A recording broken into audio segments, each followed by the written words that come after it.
Hebrews chapter 10, and we're going to look at verse 26. Hebrews chapter 10, we're going to look at verse 26. So dispensationalism is an important doctrine. Without that, you're going to find contradictions in the Bible. You're going to apply verses that do not apply to you when it applies to somebody else. So that's how wrong doctrine is produced. Dispensationalism divides that. It divides those verses away from us, and it can apply to a different group of people or at a different time period. Now, this is a verse that surprisingly I've heard quite often. And a lot of people I notice who admire Paul Washer or for lordship salvation, or people who believe in losing salvation, they quote this verse quite often, I notice, to show that you can lose your salvation, and that your repentance has to be continual. Look at verse 26. For if we sin willfully after that we have received the knowledge of the truth. This is scary. If you sin willfully, okay, how many of you have sinned willfully after church was over, huh? If you sin willfully after that we have received the knowledge of the truth, there remaineth what? No more sacrifice for sins. Uh-oh. Verse 27. But a certain fearful looking for of judgment and fiery indignation, which shall devour the adversaries. Wow, you're damned. Hebrews 10, 26 through 27. You'll notice right here, a lot of people will quote this verse to show that you can lose your salvation. Why? Because it says you sin willfully after salvation. Then what? Then you lose it. That's scary. That's scary. I don't know what you can do with that verse. There's no way you can manage with that verse. Shows that you can lose your salvation. Okay, that's why it's so important to divide. Amen. It's important to divide. Now, can you guess who he's speaking to if you just look at this carefully? Who do you think he's speaking to? Yeah, okay, see, people saw that already, see? So who was it written to? Hebrews, Jews. Why? Why after knowing about the blood of Christ, so you'll notice the sacrifice for sins, right? So we'll put that as the blood of Christ. Why after that could they lose it? Speaking to Jews. Look at chapter 1. Chapter 1. Didn't they look at the first chapter? Didn't they look at the first chapter, what's going to apply to? Once you have chapter 1, chapter 2 as well. Chapter 1 and chapter 2. Guess what? The time period is different too. It's going to be tribulation. Tribulation. It's Jews during the tribulation. Let's look at Hebrews chapter 1. We're going to look at verse 2. Hath in these what? Last days spoken unto us by his Son. So all the things that this writer is going to speak, it's going to be in the last days. It's that application. He's speaking as if he is in the last days. Look at chapter 2 and verse 5. Chapter 2 and verse 5. For unto the angels hath he not put in subjection, what? The world to come. See? Future time period. Whereof we speak. That's what they're speaking about. The future time period. The last days, tribulation. So 1 verse 2 and 2, I think it was verse 5. It shows that.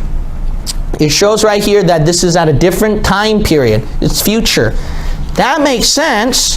Why? Because look at Revelation. Look at Revelation. Revelation chapter 12. Revelation chapter 12. So Revelation is talking about the tribulation, yes? So here's the book of Revelation that talks about the tribulation. So what do these saints in the tribulation, so in context this is tribulation, because we're in the book of Revelation, obviously. So what do these saints in the tribulation do? Why is it if you sin willfully after the blood of Christ that you can lose it? Why is that important? Revelation chapter 12, Verse 11. And they overcame him. So these saints, the time period is tribulation. They have to overcome Satan by what? By the blood of the Lamb, and by what? The word of their testimony. You see that? Their testimony, the way they live their lives, has to be clean. Those are works. It accompanies the blood of Christ. But notice this is definitely shown. And they love not their lives unto what? The death. All the way to death, they have to use that blood of Christ to fight against Satan and his minions. Do you know why? Because who is on earth during that time? Satan and the minions of hell. Satan and the minions of hell are there during the tribulation. So what happens if you sin willfully, you fall into Satan, and especially you take that mark? What happens? You lose it. Yeah. You lose your salvation. So what you have to do is, once you have that blood of Christ, you got to keep overcoming it with the word of your testimony all the way to martyrdom. That's why tribulation saints get their heads cut off. They die. Because they have to do it all the way to the end. That's why it makes sense Hebrews 10:26 through 27 said that about the blood of Christ. You know why? The context was about tribulation, and it was Hebrews. They have to do this at the tribulation. Whereas Christians, where are we? Are we in the tribulation? We're actually up in heaven. Look at chapter 5. Chapter 5. Chapter 5. Saints in tribulation. Do Christians go through tribulation? No. There's no such thing as Christians in tribulation. There's no such thing as Christians in tribulation. That is out. Where are the Christians? Christians in heaven. When? Before. It's going to be before the tribulation. So this is chapter 12, right? Deep into the tribulation. Now when you look at Revelation chapter 5, I want you to look by context chapter 6. Chapter 6. Look at chapter 6 by context. Chapter 6 verse 1. And I saw when the Lamb opened one of the seals, and heard as it were the noise of thunder, one of the four beasts saying, Come and see. So he opens up the first seal of the tribulation. Verse 2, there's the Antichrist. And I saw and behold a white horse, and he that sat on him had a bow, and a crown was given unto him, and he went forth conquering and to conquer. So notice right here, Revelation 6, verse 1 through 2, the first seal, the beginning seal of the tribulation. It starts Revelation chapter 6. But before that, what's going on at chapter 5? Look at verse, that way I can show the context that they are up in heaven. Oh, we will look at verse chapter 4 and verse 2. Chapter 4 and verse 2. And immediately I was in the Spirit, and behold, a throne was set in heaven, and one sat on the throne. So John is seeing a vision of stuff going on in heaven. When you keep reading from chapter 4, verse 2, all the way to chapter 5, verse 9 and 10, it's still up in heaven. And guess what? Those are the Christians.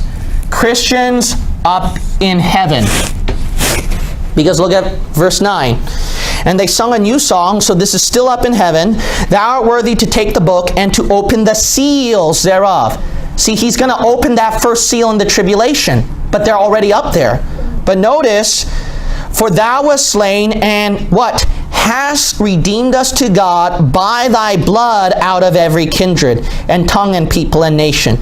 Notice the wording too, that's interesting. When Jesus bought us with his blood, we didn't do the working here. He redeemed us by his blood. But remember Revelation 12? What do? They have to overcome with the blood. Word of their testimony, love not their lives. You see a distinction here? And then notice right here, and hast made us unto our God kings and priests, and we shall reign on the earth. So those are saved Christians. So thus we see two important doctrines, two birds in one stone, you notice. Hebrews 10, 26 through 27, people use that about lordship salvation or even losing salvation. They'll notice right here, this is for tribulation Jews. And then you'll notice right here that it also debunks what we learned is that this is during the tribulation, but the Christians are not in here. They're up in heaven before this happens. And you'll notice that what's very interesting about the wording, that's why we believe every word in the King James Bible. We believe every word. Amen. Christ is the one that redeemed us by His blood. Compared to Revelation 12, verse 11, they had to overcome with the blood. And they had to use their word of their testimony and love not their life to the death. That matches with Hebrews 10, where they hear about the sacrifice of Christ by His blood, but you can't lose it. If you lose it, it's judgment for you. Because why? They have to overcome Satan and the minions of hell.